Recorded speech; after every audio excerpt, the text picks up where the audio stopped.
Bonjour, je suis Judith Millot, je suis artiste plasticienne et je travaille à Boucau, à l'atelier Labo Estampe.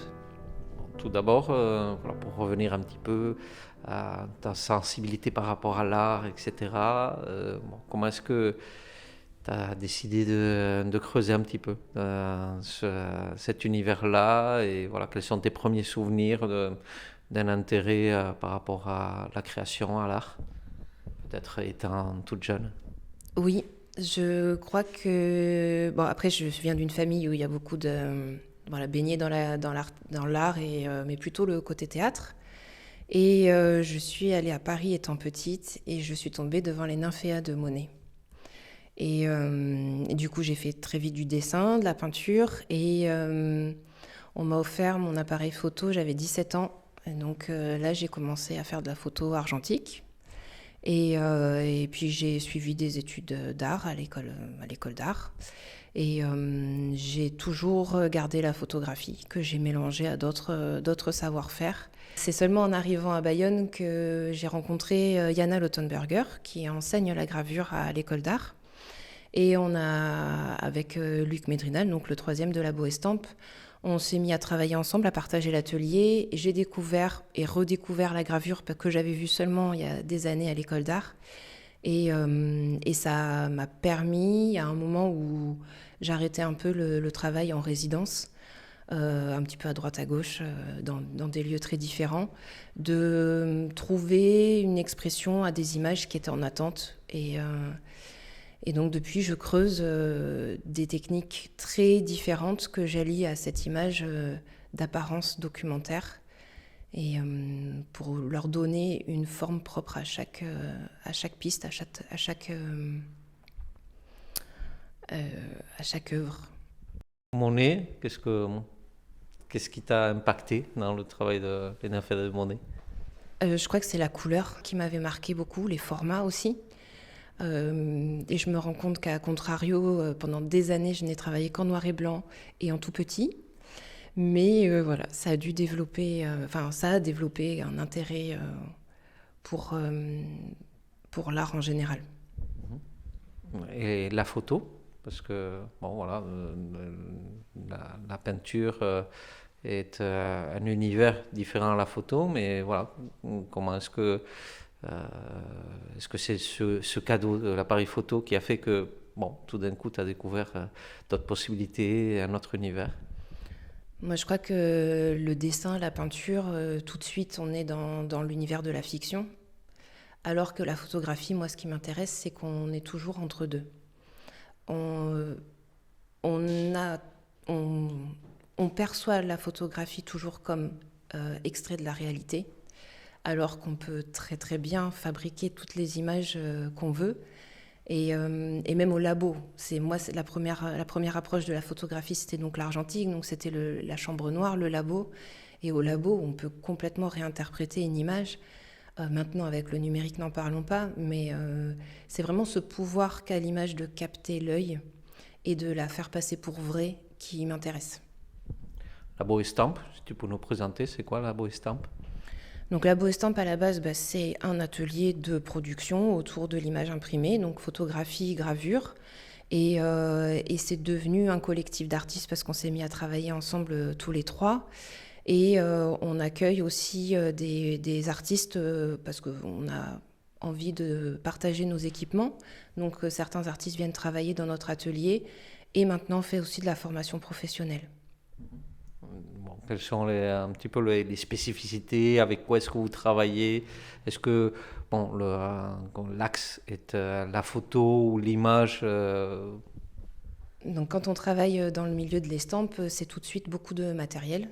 Donc c'est des presses d'impression, c'est des cabines d'insolation, c'est un labo noir et blanc, c'est surtout quand on vient croiser la photographie avec la gravure et de mutualiser les équipements. Nous, ça nous a permis beaucoup d'avancer, de partager aussi nos savoir-faire. Et le labo estampe, voilà, il a cette vocation à partager tout ça. L'estampe, pour rappeler un petit peu, qu'est-ce que c'est, comment définir l'estampe? Alors l'estampe, c'est une matrice, donc un support avec une image qui est reproductible. Donc la matrice, c'est l'image de base et l'estampe, c'est le tirage. Pour comprendre un petit peu comment ça marche, bon, voilà, quels sont les supports, les matières avec lesquelles vous travaillez, comment se crée une image dans la pratique. Donc moi, je pars donc de la photographie, donc je stocke des images et à un moment donné, il y a un projet. Entre parenthèses, des images que tu vas à la recherche de ces images ou c'est voilà, c'est le moment et le lieu qui fait que tu te dis, tiens, là, je vais prendre une image. C'est le moment et le lieu. C'est vraiment.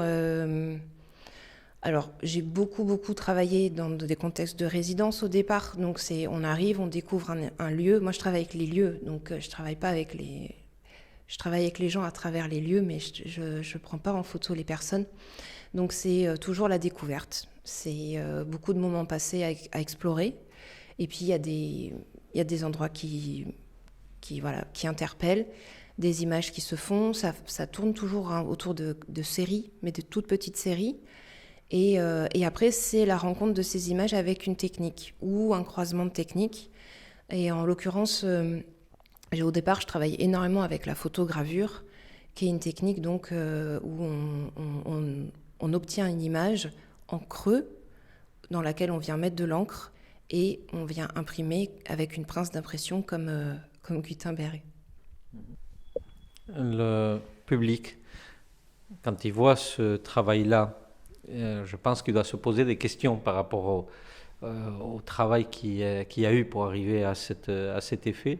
Bon, est-ce qu'il y a comment dire, une conversation avec le public? Est-ce qu'il y a bon, voilà, des explications? Voilà, tu essaies de donner des explications par rapport à ce travail qui va au-delà de la photo ou non, ou c'est à chacun d'essayer de déceler comment tu as travaillé et ce qui est raconté. Ouais, j'ai une grande partie de mon travail qui est basée sur la transmission, donc j'ai du mal à ne pas raconter comment je fais, mais une fois que le travail est installé, il y a pas de lien avec la technique. C'est l'image, elle existe parce qu'il y a eu ce travail-là, mais c'est l'image en elle-même. Et ça, le plus important, c'est ce qu'elle raconte. Elle ne pourrait pas exister s'il n'y avait pas eu tout ce travail technique, mais le travail n'existe pas pour la technique. Là, j'ai regroupé donc, des travaux sur lesquels je travaille depuis 2-3 ans et qui sont encore en cours. Et c'était plus de les regrouper sous un état d'esprit général, c'est-à-dire l'impression d'être dans un monde en mouvement, en mutation, mais où finalement tout va bien trop vite. Et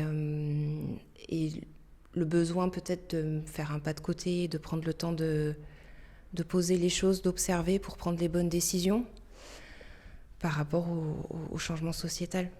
Donc il y a une première série Transfert qui parle donc de ces lieux usines et qui sont des lieux en attente d'un prochain devenir, qui sont aussi quelque part une forme de patrimoine un peu abandonné, toujours parce que le progrès va très vite et qu'on ne regarde pas trop derrière. C'est souvent des lieux d'ailleurs qu'on ne veut pas trop voir parce qu'ils sont souvent très pollués. Donc voilà, c'était une façon de parler un peu de ces espaces-là. Ensuite, on va trouver deux livres d'artistes qui sont des travaux, l'un sur la ligne végétale, des petits modules qui se déploient. Il y a un côté entre 3D, origami, livre. Alors voilà, moi j'aime bien, quand je conçois mes livres d'artistes, j'aime bien qu'il y ait du volume, donc ça se déploie, il y a une partie un peu pop-up, ou en tout cas quelque chose où celui qui regarde, le lecteur en l'occurrence, il a quelque chose à faire. Il n'est pas seulement juste dans... comme on retrouve le geste de feuilleter un livre, là c'est feuilleter une forme ou c'est déplier pour découvrir un objet. Donc ça engage le geste. Oui, donc le deuxième livre d'artiste, il est sur la ligne d'horizon. Donc c'est un travail qui confronte l'architecture et le végétal. C'est un abécédaire qui est en cours de création et qui a comme particularité d'être bleu dû à la technique utilisée qui est le cyanotype et qui est entre l'empreinte et la photographie. Nous avons ensuite un support différent encore. Oui, donc on a une série, une série qui s'appelle Fissure, qui est de la gravure à la pointe sèche en impression de plaques plâtrées béton. Donc il y a une série où on est dans l'apparition de l'image. On part de l'image en creux dans la matière jusqu'à l'image avec l'encre. Et elle fait écho à 4 autres de la même série. Voilà, toujours les motifs végétaux, les plantes. Là, on est justement sur une série motifs, qui est un extrait fait en anthotype, donc des empreintes au jus d'épinard. Donc c'est une très très ancienne technique photographique qui servait au départ à emmagasiner les empreintes, à compiler, voilà, faire des collections. Et ce sont des images éphémères. Et là, c'est un photomontage de différentes plantes du Pays Basque qui sont un peu hybridées, transformées, et qui, sous forme de motifs, seraient un petit peu la réponse à la construction humaine. Nous avons ensuite 2 autres images dans lesquelles on retrouve aussi du végétal, mais avec une partie un peu, un côté un peu industriel, on va dire, ou je ne sais pas comment définir. Oui, on est dans une série qui s'appelle Résurgence et on reste dans des lieux abandonnés, mais là, le travail de la couleur, le travail de la gravure met en avant la présence du végétal qui revient sur ces espaces béton. Et travaux suivants, travaux en cours. Donc travaux en cours et ici prochainement, ça parle de tous ces lieux en attente de construction où on a des grands panneaux qui nous présentent ce qu'il va y avoir et où là, les photographies des bâtiments ont été supprimées pour ne garder que les textes, donc travaux en cours et ici prochainement, et qui donnent un côté très étrange à ces situations. Et les dernières séries, un travail que tu as décidé dans le processus de t'arrêter avant la dernière étape théorique. Parce que ça aussi c'est le travail d'artiste, c'est-à-dire qu'on peut se laisser surprendre par le travail et puis en fin de compte choisir de garder une autre image que non celle qu'on avait au début ou le processus qu'on avait au début pensé. Oui, là on est sur une série qui n'a pas encore de nom, la première, ou en tout cas on est sur une image qui normalement aurait dû servir juste de guide pour une gravure en relief.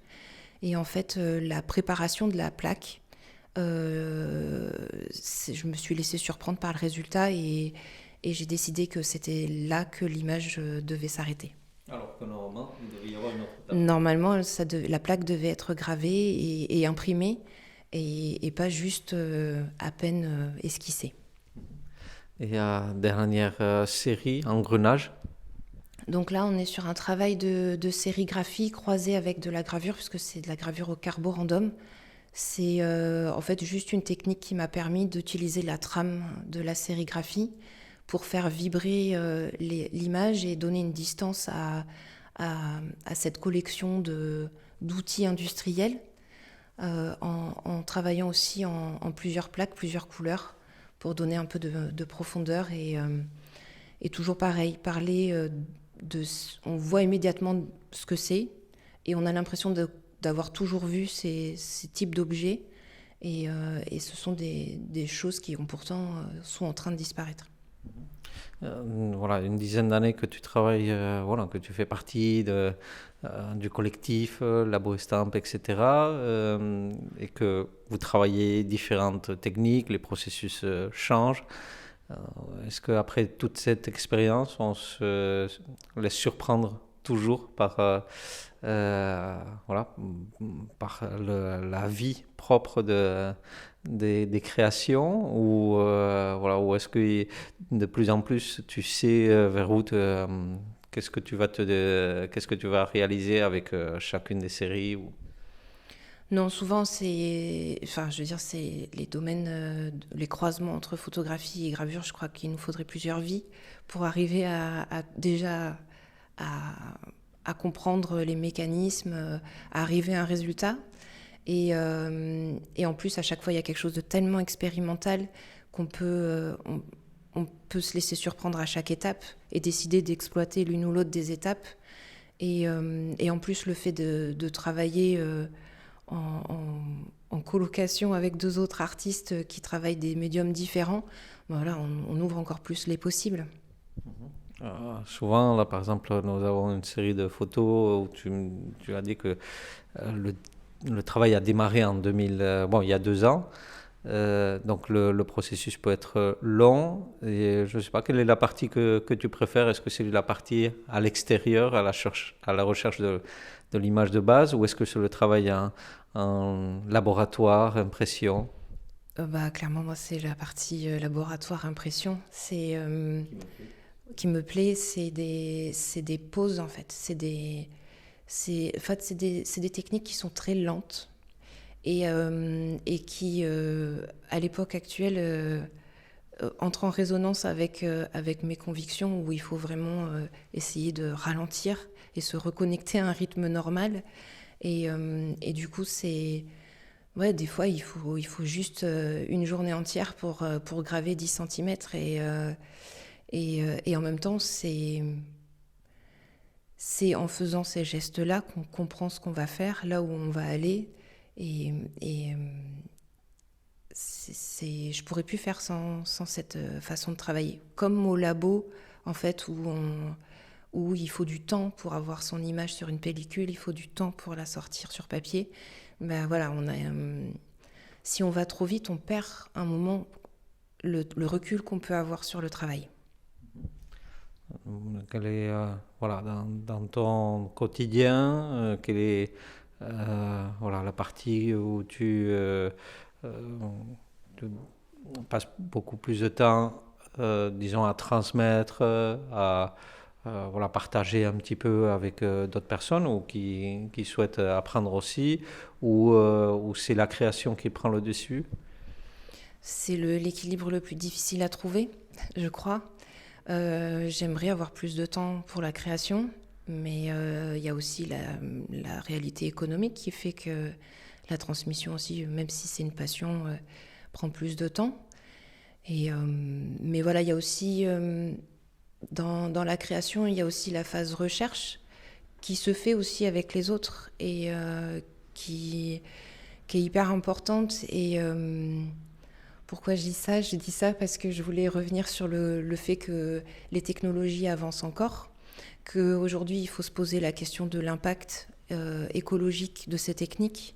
Et c'est en ce moment quelque chose sur lequel on travaille parce qu'on ne peut plus faire de la photographie sans, je veux dire, la photographie chimique, sans prendre conscience des conséquences qu'il y a derrière.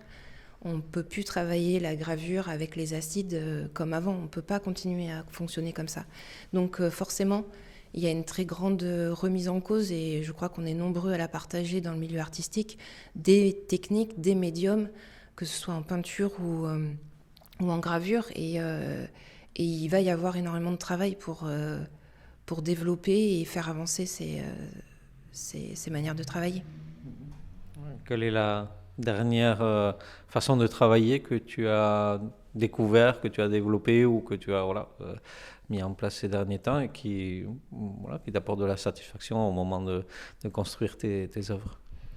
Bah, la partie photographique avec par apparition à partir du jus de plantes, c'est vraiment quelque chose de magique et le fait qu'en plus on puisse pas les fixer rend ça encore plus fascinant. Pas du tout viable économiquement, mais c'est très beau. Et voilà, il y a aussi repenser aussi l'œuvre, quoi. Qu'est-ce qu'une œuvre? Est-ce qu'elle doit être pérenne? Est-ce qu'elle, il y a tout ça qui va se jouer là dans les années qui arrivent. Donc là, en ce moment, je m'intéresse beaucoup aux encres végétales. Donc trouver un moyen d'imprimer en fabriquant quelque chose de à la fois traditionnel et je pense que l'humain le sait depuis des générations, mais qui est tellement lent et fastidieux à faire, je pense qu'on l'a vite laissé de côté par rapport aux produits industriels. Mais voilà, reprendre le processus depuis le départ, créer ces encres, créer ces plaques, imprimer, je pense que là, on aurait quelque chose de super si on arrive à, un peu avec la découverte de comment on stabilise les couleurs, comment ça va se jouer dans le temps. Je pense que ça va être passionnant. Les moments comme celui-ci, d'organiser une expo, de montrer son travail de ces dernières années, bon, quelle est l'importance pour toi de ce genre de rendez-vous? J'expose assez peu parce que j'ai du mal à poser les choses et à me dire que là, elles sont montrables en l'état. C'est toujours Voilà, je mets beaucoup de temps à créer une série et souvent une série, elle peut être laissée de côté quelques années et recommencer derrière. Donc, donc voilà, c'était important là pour moi de prendre le temps de les mettre au mur, de m'en détacher et de les laisser vivre toutes seules. Mais voilà, c'est aussi une parenthèse. Voilà, ça c'est abouti et j'ai envie de maintenant aller creuser d'autres thématiques et d'autres images. Mieszkasz. Merci.